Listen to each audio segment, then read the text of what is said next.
The cold darkness of space held many secrets, but none more dangerous than the one drifting silently near the edge of the Kepler system.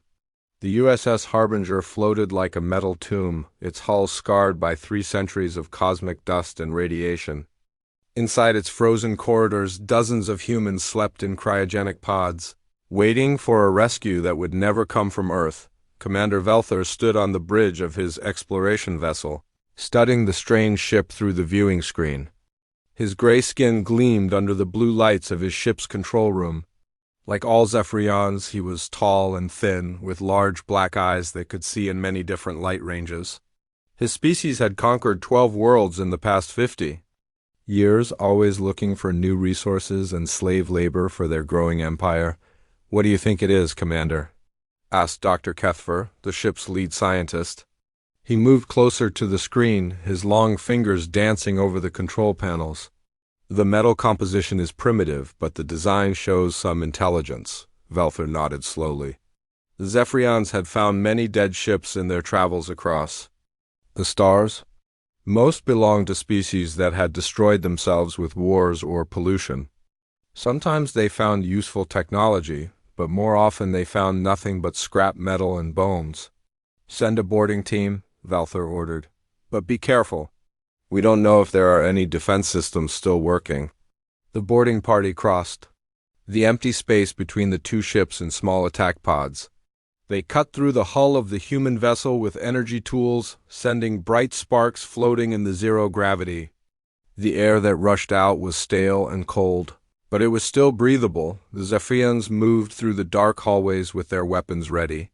Emergency lights flickered on as they walked, triggered by motion sensors that had waited centuries for visitors. The ship's computer systems were dead, but the life support had kept running on backup power all this time. "Commander, you need to see this," came the voice of Lieutenant Nexstar over the radio. "We found something in the lower decks." Velther joined the boarding team in what looked like a medical bay. Rows of white pods lined the walls, each one covered with frost and ice. Small screens on each pod showed vital signs, weak but steady. Green lights blinked slowly, like sleeping heartbeats. "They're alive," Dr. Kethfer whispered, running his scanner over one of the pods. "Whoever they are, they've been sleeping for a very long time. The technology is crude but effective." Velther walked between the pods, looking at the faces behind the frozen glass. The creatures inside looked similar to several species the Zephyrians had enslaved before. 2 arms, 2 legs, hair on their heads. They seemed smaller and weaker than most intelligent species, but they might be useful for simple work. "How many are there?" he asked. 43 pods, all with living occupants," the doctor replied. "Their bodies show signs of genetic modification, but it's hard to tell what kind without waking one up." The commander thought for a moment. New slaves were always valuable, especially ones that were already unconscious and couldn't fight back. His mining operations on the outer worlds needed more workers, and these creatures looked like they could handle hard physical labor. "Wake one up," he decided. "We'll see what we're dealing with." Dr. Kethfer chose a pod near the center of the room. The nameplate read Staff Sergeant Jake Morrison, Enhanced Combat Division. The Zephyrian doctor didn't understand the words, but he could work the simple controls. He pressed several buttons, and the pod began to hum with life. Warm air flowed into the chamber, melting the ice on the glass. Jake Morrison's body began to move slightly as the drugs in his system slowly wore off. His breathing became deeper and more regular. After 20 minutes, his eyes opened. Morrison looked around the strange room with confusion. The last thing he remembered was entering the cryo pod on Earth before the evacuation ships left for the outer colonies. But these weren't human faces looking down at him. These were something else entirely. The Zephyrians spoke to each other in their own language, high-pitched sounds that meant nothing to Morrison. He tried to sit up, but his muscles were weak from the long sleep. Dr. Kethfer helped him out of the pod. Supporting his weight as his legs shook, Morrison studied his captors carefully. Even though he pretended to be confused and helpless, his enhanced eyes could see details that normal humans would miss. He noticed the weapons on their belts, the way they moved, the technology they carried. His modified brain was already working on escape plans, but he knew he needed to be patient. The aliens gave him water and a strange protein bar that tasted like metal. They spoke to him in different languages, trying to find one he understood. When they tried basic English, Morrison responded with simple words and gestures, acting like he was just a confused worker who didn't understand what had happened to him. "Where am I?" he asked weakly, making his voice shake with fear. "What happened to my ship?" Dr. Kethver turned to Commander Velther. "He seems intelligent enough to understand simple commands. His muscle density is higher than expected, which means he could be useful for heavy work." "Good," the commander replied. "Take him to the mining station on Kepler 7. If he survives the first month, we'll wake up more of them." Morrison listened to their alien words without understanding them, but he could read their body language. They were talking about him like he was property, something to be used and thrown away. His enhanced hearing picked up references to mining and hard labor. They thought he was just another weak species they could exploit. The Zephyrians loaded Morrison onto their ship and put him in a small holding cell. Through the small window, he watched his old ship grow smaller as they flew away. He knew his crewmates were still sleeping in their pods, waiting for him to find a way to save them. As the alien ship jumped to faster-than-light speed, Morrison closed his eyes and began to plan. The genetic modifications that had made him a super soldier were still working in his body, healing the damage from the long sleep and making him stronger with each passing hour. The Zephyrians had no idea what they had awakened. They thought they had found easy prey, but they had actually awakened something far more dangerous than they could imagine. Jake Morrison was no ordinary human, and soon the aliens would learn the price of underestimating Earth's greatest warriors.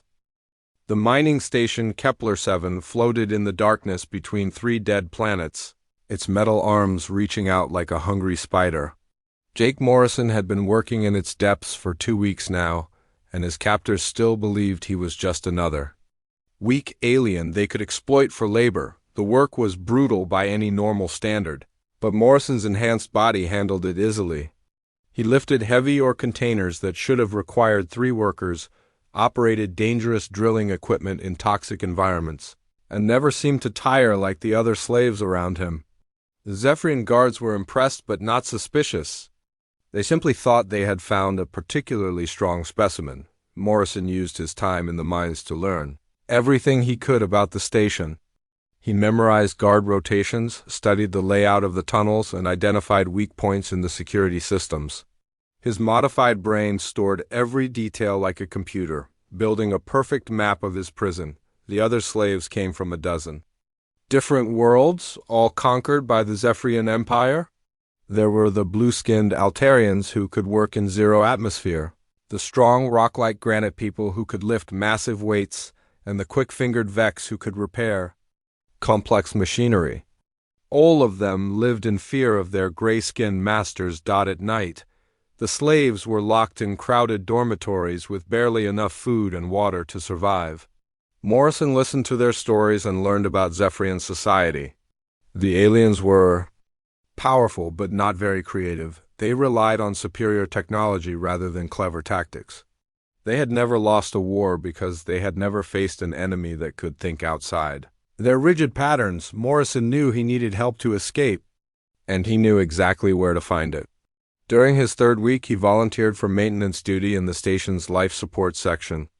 The Zephyrian overseer, Supervisor Gex Volum, was happy to give the hard-working human more responsibility. The life support area was connected to the old section of the station where they stored inactive equipment and broken machinery. Morrison discovered that this section also connected to an abandoned docking bay where several old ships were kept for spare parts. One of those ships was Human. It was smaller than the USS Harbinger, probably a scout vessel that had been captured years before. The cryopods in its medical bay were empty, but the control system still worked. More importantly, Morrison found what he was looking for in the ship's computer memory: a complete list of enhanced combat division personnel and their pod locations. On the Harbinger, using the station's communication system during his maintenance shifts, Morrison sent carefully coded signals toward the area where the Harbinger was being held. He knew the Zephyrians would have moved the ship to one of their research facilities, probably trying to figure out human technology. After a month of patient work, Morrison's plan began to take shape. He had identified 3 other super soldiers, whose pods were likely still functional. Lieutenant Amy Carter was a demolitions expert who could blow up anything. Sergeant Kevin Brooks was a tactical specialist who could outthink any enemy. And Dr. Lisa Grant was a combat medic who could keep them all alive and fighting. Morrison's breakthrough came when he discovered that the station's waste disposal system connected to all major sections, including the research labs where new slaves were processed. If the Zephyrians brought more humans to the station, they would have to go through that area first. He didn't have to wait long. During his 6th week on Kepler-7, emergency lights began flashing throughout the station. The intercom crackled with excited Zephyrian voices, and Morrison could tell from their tone that something important was happening. His enhanced hearing picked up key words like specimens and activation. That night, instead of returning to the slave quarters, Morrison hid in the waste disposal tunnels and made his way toward the research section. The tunnels were dark and filled with the smell of recycled air and industrial chemicals, but his modified eyes could see clearly in the darkness. He reached a grate that looked down into the research lab just as Dr. Kethfer was preparing to wake up another human. Morrison's heart jumped when he saw the nameplate on the cryopod, Lieutenant Amy Carter. The doctor was following the same procedure he had used to wake Morrison, slowly warming the pod and neutralizing the drugs in her system. Morrison waited until the Zephyrian guards left the area for their meal break, then dropped silently into the lab. Amy was just beginning to wake up, her eyes opening slowly as she looked around the strange room with confusion. "Amy," Morrison whispered in English, keeping his voice very quiet. "Don't speak, don't react. I'm Jake Morrison from the Harbinger. We've been captured by aliens, and I'm here to get you out." Amy's training kicked in immediately, even though her body was still weak from the long sleep. She nodded slightly to show she understood, then played the part of a confused and helpless prisoner when the guards returned. Over the next few days, Morrison managed to wake up Kevin Brooks and Lisa Grant using the same method. Each time he waited for the right moment to make contact and explain the situation. Soon he had a team of 4 enhanced super soldiers, all pretending to be weak slaves while secretly planning their escape. The team met in the abandoned docking bay during maintenance shifts, using the old human scout ship as their secret headquarters. Amy studied the station's power systems and identified the best places to plant explosives. Kevin analyzed guard patterns and found weaknesses in their security. Lisa examined the other slaves and determined which ones might be willing to help. In an uprising, the Zephyrians are overconfident, Kevin reported during one of their secret meetings. They have good technology, but they follow the same routines every day. They never change their guard rotations or security codes. Amy nodded as she looked at her improvised explosives made from mining equipment. Their power grid has a single point of failure in the main reactor room. If we can get there, we can shut down life support in the alien sections while keeping it running for the slaves. Lisa had been talking to the other prisoners and learning about their abilities. The Altarians can work in vacuum, and the Granite people are incredibly strong. If we can convince them to help us, they could hold key positions while we work. Morrison looked at his team and felt proud of what they had accomplished. The Zephyrians thought they had captured 4 helpless humans, but they had actually awakened Earth's most dangerous warriors. Soon the aliens would learn that humans were not another species to be enslaved. "Tomorrow night," Morrison said quietly, "we show them what happens when you wake up a human super soldier." The night shift on Kepler-7 was always the quietest time, when most of the Zephyrian guards were sleeping and only a skeleton crew watched over the thousands of slaves. Morrison and his team had planned for this moment for weeks, and now everything was ready. Amy Carter crouched in the maintenance tunnel above the main power reactor, her improvised explosives carefully placed at key points throughout the system. She had used mining charges and fuel cells to create devices that would shut down life support in the alien sections while keeping the slave quarters and work areas running. Her hands moved with practiced skill as she connected the last few wires. Kevin Brooks was positioned near the main security center, watching the guards through a ventilation grate. He had memorized their patrol routes and timing perfectly. In exactly 3 minutes, both guards would be looking at their computer screens while the third guard made his rounds in the opposite direction.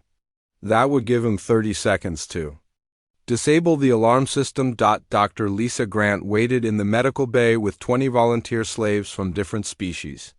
She had convinced them that the humans had a real plan to escape, not just another desperate attempt that would get everyone killed. The Altarians, Granite People, and Vex had all agreed to help once they learned that the humans had military training.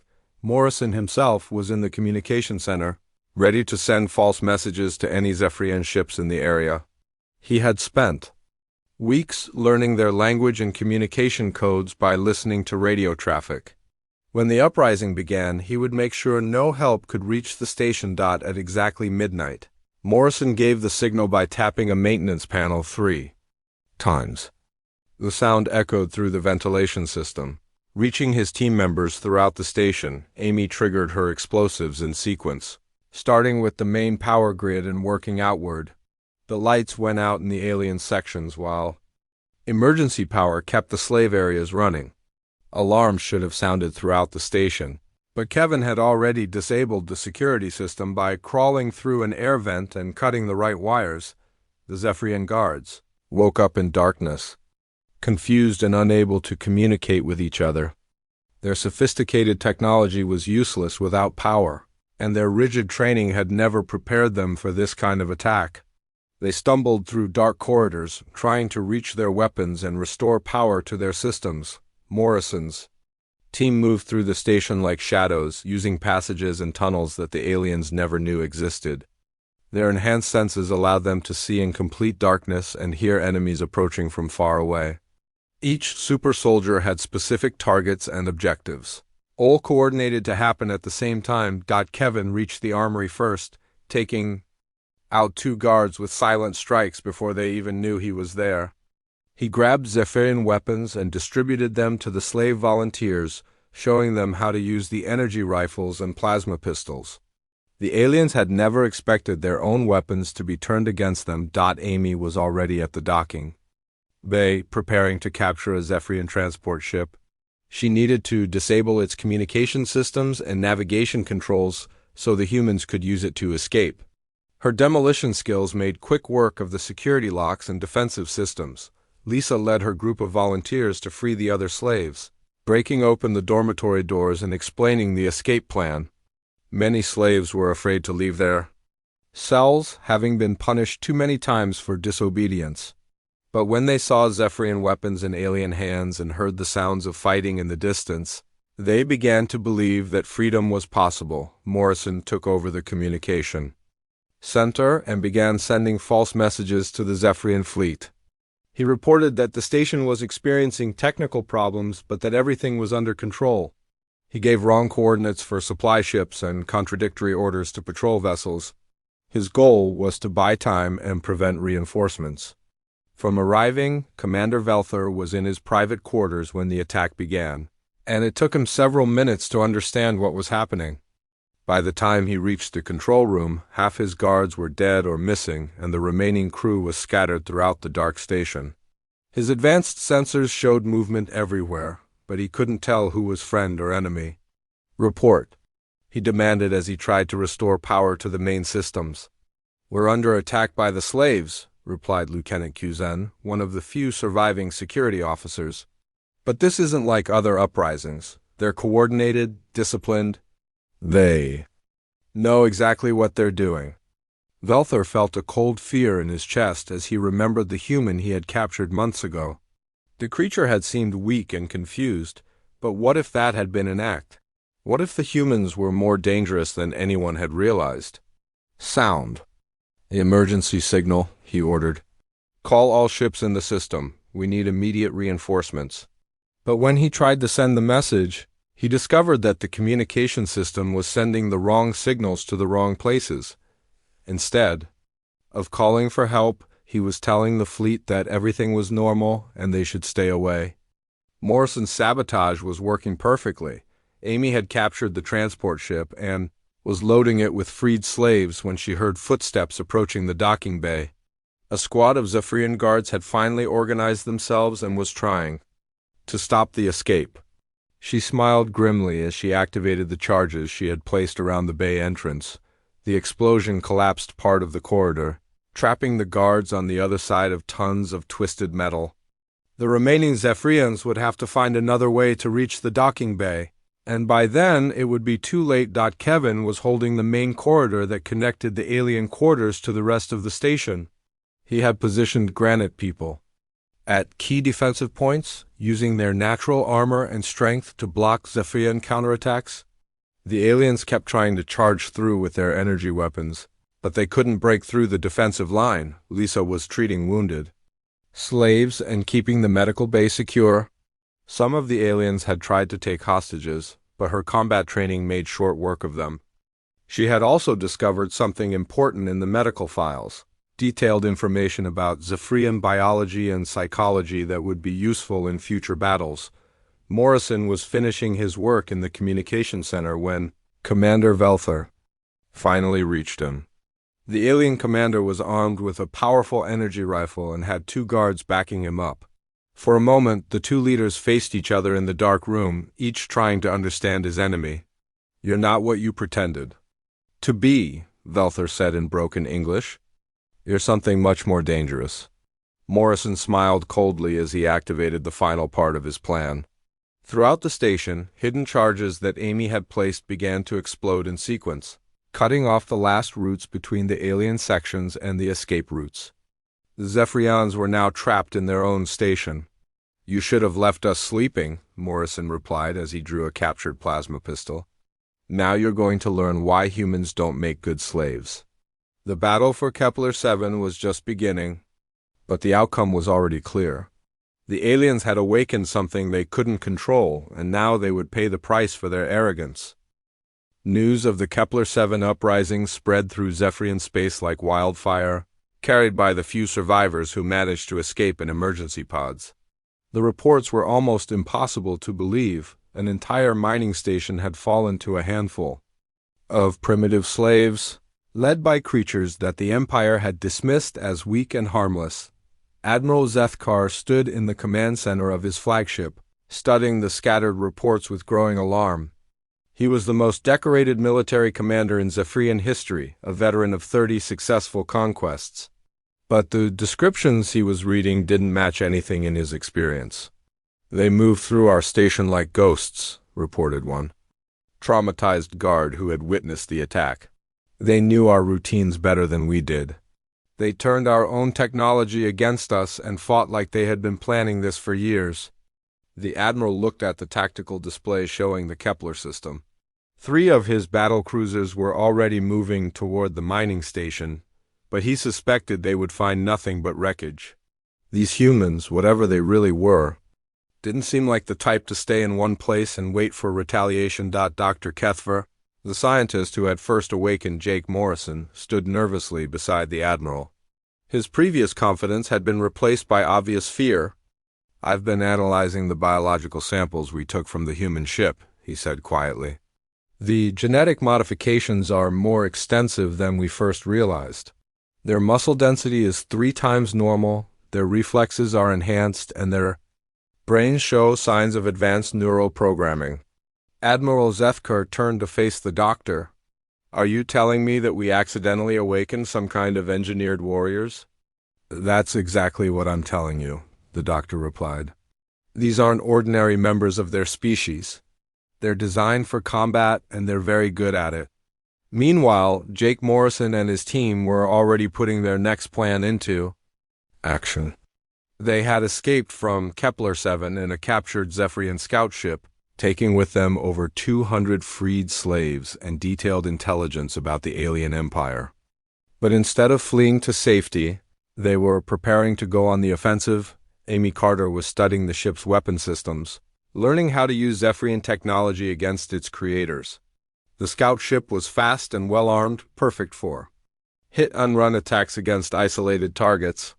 She had already identified several supply depots and communication Relays that would make excellent targets. Kevin Brooks was analyzing intelligence gathered from the station's computer systems. He had discovered the locations of other slave camps, military installations, and research facilities throughout Zephyrian space. More importantly, he had found something that changed everything: the location of the USS Harbinger and the remaining human cryopods. "They moved our ship to a research facility in the Proxima system," he reported during a strategy meeting. "There are 39 more of our people still sleeping, waiting for us to rescue them. But the facility is heavily guarded." Lisa Grant was treating the freed slaves and learning about their abilities. The Altarians could work in vacuum and had natural resistance to radiation. The Granite people were incredibly strong and could survive in hostile environments. The Vex were skilled engineers who could repair and modify almost any technology. "We're not just a rescue team anymore," Morrison realized as he looked at his growing army of former slaves. "We're the beginning of a rebellion." Their first target was a Zephyrian communication relay on the edge of the system, a small station that connected the outer colonies to the main fleet.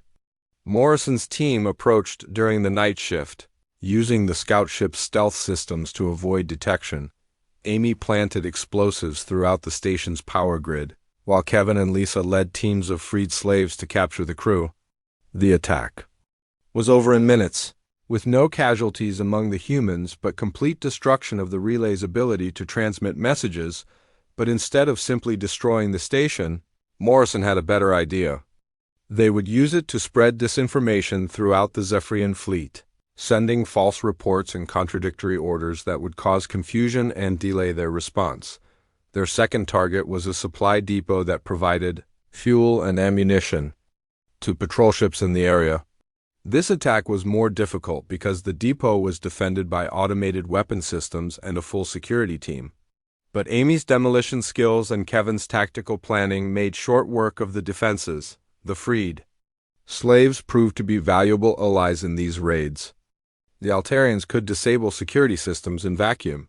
The Granite people could smash through defensive barriers. And the Vex could reprogram alien computers to work for the humans instead of against them. After each successful attack, Morrison's reputation grew among the enslaved populations throughout Zephyrian space. Secret messages began to reach his team, coded transmissions from slave camps and mining colonies asking for help. The Empire's rigid control was beginning to crack. Admiral Zethkar was becoming desperate as reports of new attacks came in every day. His fleet was scattered across 3 star systems, trying to protect dozens of installations from an enemy that seemed to strike everywhere at once. Every time his ships arrived at an attack site, they found only wreckage and no trace of the humans. "They're making us look like fools," he told his staff during an emergency meeting. A handful of escaped slaves is running circles around the entire Third Fleet. His intelligence officers had been studying captured video footage from the attacks, trying to understand how the humans were so effective. What they found was disturbing. The humans fought with perfect coordination, like parts of a single organism. They anticipated alien tactics and had countermeasures ready for every Zephyrian response. "Sir," reported Commander Thexoner, his chief intelligence officer, "I think we're dealing with more than just enhanced soldiers. These humans seem to think differently than other species. They don't follow predictable patterns." The Admiral studied the tactical displays showing the locations of recent attacks. There was a pattern there, but it wasn't like anything in Zephyrian military doctrine. The humans weren't trying to hold territory or destroy specific targets. They were creating chaos and uncertainty throughout the entire region. Meanwhile, Morrison was preparing for his most ambitious operation yet. Intelligence gathered from captured Zephyrian computers had revealed the schedule for a major supply convoy heading toward the research facility where the USS Harbinger was being held.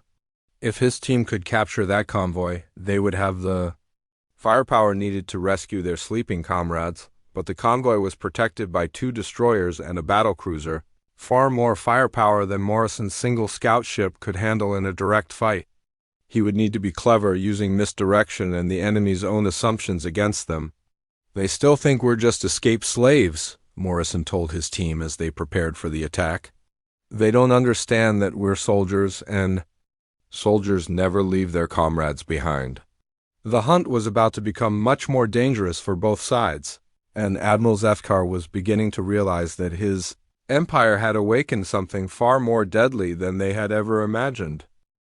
The final confrontation began when Jake Morrison discovered the truth about the Zephyrian Empire during a raid on their central intelligence facility. Hidden in their most secure files was information that changed everything, the gray-skinned. Aliens weren't just conquerors. They were refugees fleeing from something even worse. Their home system had been destroyed by entities they called the Devourers, creatures of pure energy that consumed entire worlds. The Zephyrian expansion across the galaxy had been driven by desperate survival, not mere conquest. They enslaved other species because they needed workers to build new colonies and defenses against the coming threat. Morrison sat in the captured scout ship, reading the translated files with growing understanding. The Zephyrians were terrified, and their cruelty came from fear rather than evil, but that knowledge didn't excuse what they had done to countless innocent species, and it didn't change the fact that they had awakened humanity's greatest warriors, even if they had good reasons. Amy Carter said after Morrison shared the information with his team, they still chose to enslave others instead of asking for help. They made their decision when they woke us up without permission. Kevin Brooks nodded as he studied tactical displays showing Zephyrian fleet positions. Fear makes people do terrible things, but it doesn't justify those things. They treated us like property, and now they're facing the consequences. Dr. Lisa Grant had been analyzing the biological data they had captured about both humans and Zephyrians. Their mistake was assuming that all species think like they do. They're rigid, predictable. They never considered that humans might adapt and improvise. Morrison made his decision as he looked at the star charts showing the location of the research facility holding the USS Harbinger. His remaining crewmates were still sleeping in their cryopods, waiting for rescue. The Zephyrians had over 300 other humans in various facilities, all captured from different ships over the years. "We finish what they started," he said, quietly, "but we do it our way with honor." The assault on Admiral Zethkar's task force began with misdirection and careful timing. Morrison had spent weeks learning Zephyrian communication protocols and ship identification codes. When his scout ship approached the research facility, it was broadcasting the identity of a damaged patrol vessel requesting emergency assistance. The admiral himself was commanding the defense from his flagship, a massive battle cruiser with enough firepower to destroy a small moon. He had positioned his fleet in a perfect defensive formation, protecting the research facility from all possible attack vectors. But he was still thinking like a Zephyrian, and humans didn't attack the way other species did. Morrison's real assault began when Amy Carter triggered explosives she had secretly placed throughout the system during previous raids. Supply depots, communication relays, and sensor stations all exploded simultaneously, creating chaos and confusion among the Zephyrian defenders. At the same moment, the freed slaves that Morrison had been organizing for months launched coordinated uprisings on mining stations and slave camps throughout the region. Kevin Brooks had been secretly training them in guerrilla tactics, and now hundreds of different species were fighting for their freedom at the same time. The admiral found his fleet scattered across 3 star systems, trying to respond to dozens of simultaneous crises. Every time his ships moved to put down one uprising, 2 more would begin somewhere else. The humans had turned the Empire's own size against it. "Sir, we're receiving surrender requests from 17 different facilities," reported Commander Thexanar, his voice shaking with stress. "The slaves are demanding to negotiate with the humans, not with us." Admiral Zethkar realized that he was no longer fighting a simple slave rebellion. He was facing the collapse of everything his people had built. The humans had somehow organized every enslaved species in the region into a unified resistance movement. Morrison's scout ship, supported by captured Zephyrian vessels crewed by freed slaves, broke through the defensive perimeter around the research facility. Amy's demolition skills disabled the station's weapons while Kevin led boarding parties. Against demoralized defenders, Dr. Lisa Grant was the first to reach the cryo bay where the remaining humans slept. She began the careful process of waking them up, knowing that each new super soldier would shift the balance of power even further. These weren't just soldiers, they were engineers, pilots, scientists, and specialists in every field of warfare. The final battle took place on the bridge of Admiral Zefker S. flagship, where Morrison confronted the alien commander who had started this conflict. The admiral was wounded but still fighting, protected by his last few loyal guards. "You've destroyed everything we built," Zethkar said, his weapon trained on Morrison. "Do you even understand what you've done? Without the Empire, all these species will be defenseless when the Devourers arrive." Morrison lowered his weapon slightly but didn't drop his guard. "You should have asked for help instead of taking slaves. Humans have been fighting impossible odds for thousands of years, and we've learned that cooperation works better than conquest. Your species is too primitive to understand the threat we face," the admiral replied. "The Devourers consume entire solar systems, they turn living worlds into empty darkness." "Then we'll fight them together," Morrison said firmly. "All of us as equals. But first, you have to answer for what you've done to innocent people." The admiral's weapon wavered as he considered Morrison's words. Around him, the sounds of battle were fading as his remaining forces surrendered or joined the rebellion. The Zephyrian Empire was finished, but perhaps something better could take its place. In the months that followed, Morrison and his team established a new alliance among the formerly enslaved species. The Zephyrians who chose redemption were allowed to join, working alongside their former slaves to build defenses against the coming threat of the Devourers. The humans took on the role they had always been meant for, not as conquerors or slaves, but as protectors and allies.